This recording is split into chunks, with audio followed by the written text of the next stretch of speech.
up, nerds and nerdettes and wee little nerdlings all? It's your buddy Big Johnny G, the Two Gun Pixie presents Legendary Gaming.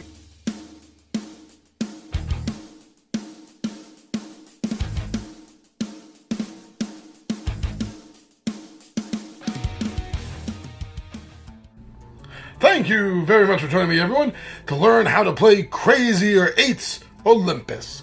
Now, there is a lot of games, several games, in the Crazier 8's franchise, and we have many videos on them, including how-to plays. But I wanted to point this out for Olympus and Pantheon as different, because they do have a new mechanic in the game that is going to change up not just the gameplay, but your strategy as well. So why don't we start off with how to set up. Sorry to disappoint you. Huh? You triggered my trap card.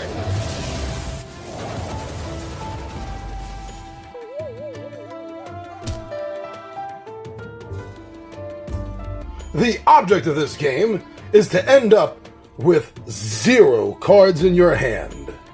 So after deciding who's going to be the first player, you're going to take the deck of standard-ish 52 cards, and you're going to give them a shuffle.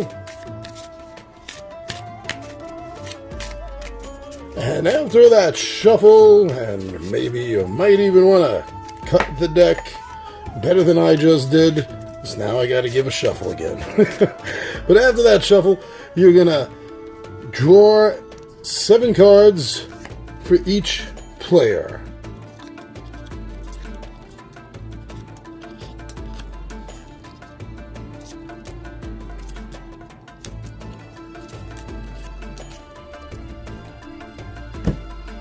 Then make sure to remember to turn over the top of the drawer deck to start your discard pile.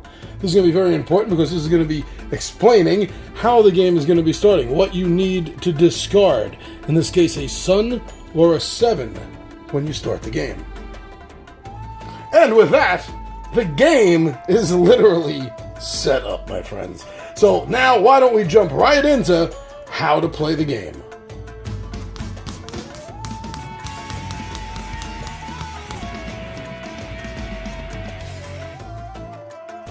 Now, besides reading through the rules yourself, remember that the game does come with these handy double-sided information cards, these little cheat cards. So remember, you have these handy if you ever have a question about how something works. Alright, now that you are all set up and ready to play the game, let's begin by learning what the phases are. So the first phase is aptly called the beginning phase. And during this phase, if you happen to have an asset card in play in front of you that has an ability marked off that it activates at the beginning of the round, the beginning of the turn, then that will now activate. After that, the first player, and obviously this is a competitive game, so you don't want anyone else to see your hand. After that, the first player then will always start off by drawing a card into their hand.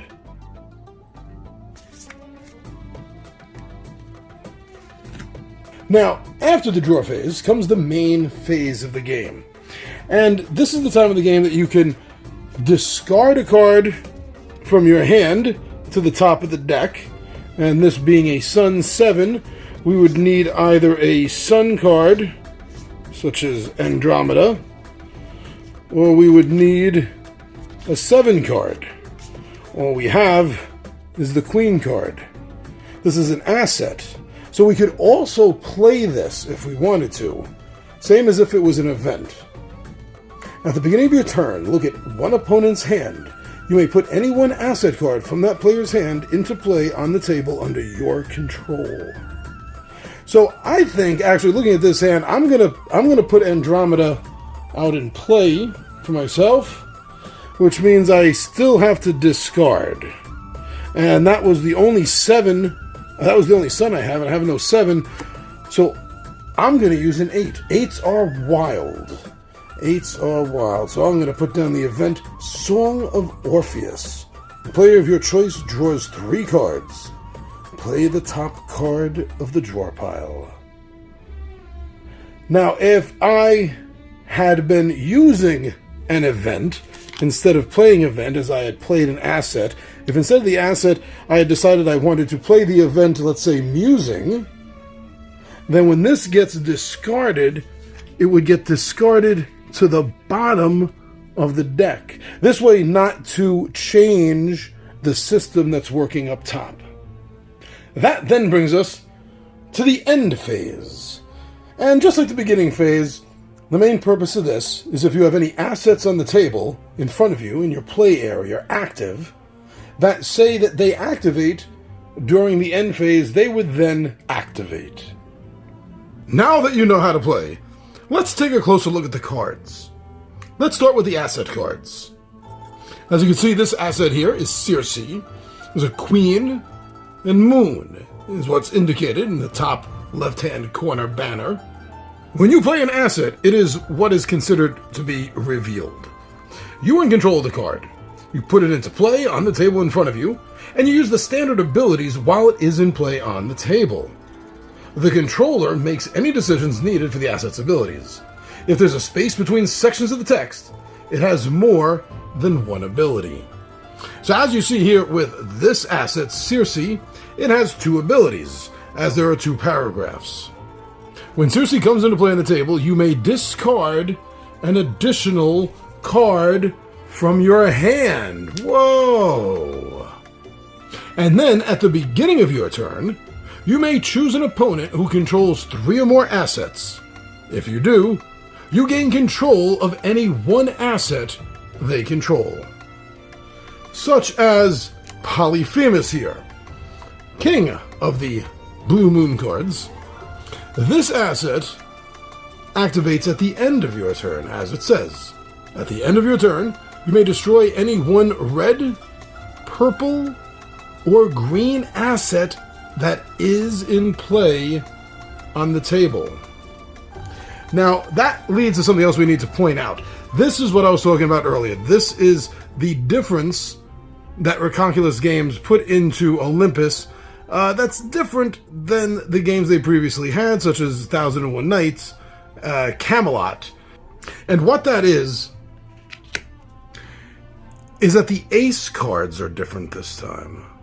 All of the ace cards are deities. They're gods. They are Olympians.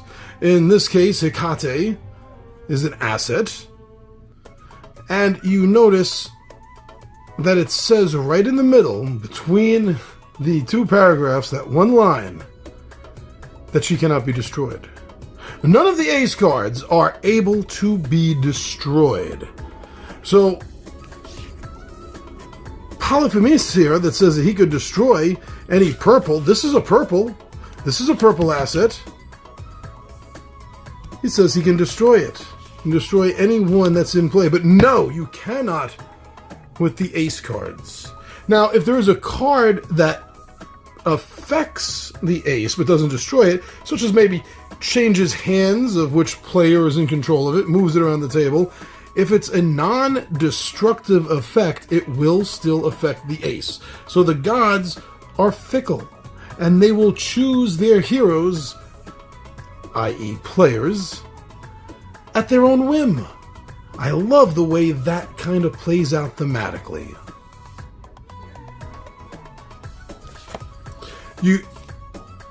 You see, here is a perfect example of that with this Jack of Sun, Zeus's Wrath. This is an event card, and we'll get into event cards now, I guess. But this one says, choose up to 2 assets that are in play on the table and put them at the bottom of the drawer pile.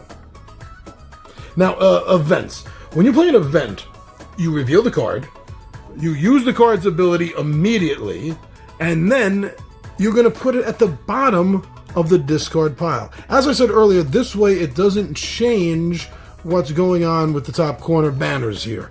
So it doesn't change up the suit at all. It doesn't change up the color at all. It doesn't change the card number. It goes in the bottom and it's gone. Now, not only are the 8 cards considered wild and can be used in place of anything. But there's another type of card that you're going to come across. If you had gotten your hands on a Kickstarter copy and you were a backer, or possibly if you got your hands on one of the cards maybe as a promotional item, or if you also got Pantheon, then you're going to know exactly what I'm talking about. Because there are cards that are wild because they are multicolored.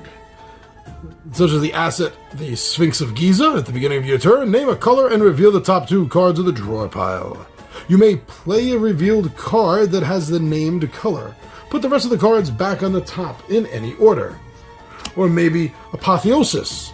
At the beginning of your turn, if 4 or more assets are controlled by opponents, put up to 2 asset cards from your hand into play at the table. But other cards are going to be split. So these are wild-ish, I guess you could say. So this Hera, which, although it's not an ace, you will notice also cannot be destroyed. She is an Olympian, she is a deity. And Hera's asset is both Sun and Eye. So this would act as a wild for any Sun or Eye card that may be on the pile, on the discard pile. I think it would work here, because this counts as any if one of those two colors were called. But otherwise, let's say this was on top, this would be good enough to cover it. Now, what to do if it's time to draw a card, but the previous player just took the last card? Well, what you're going to do is remove the top card from the drawer pile, put that aside, and then you're going to take the rest of the cards, and just as you did at the setup of the game, you're going to give them a shuffle, 1, 2, 3, however you like. Maybe even give them a classic cut on top of that. And that's it. Then you can continue the game. Now, on the other hand, what happens if all the cards are in players' hands and on the table in the play areas, and you have to draw a card and the previous player just took it? What? There's no cards. There's no discard. What are you going to do?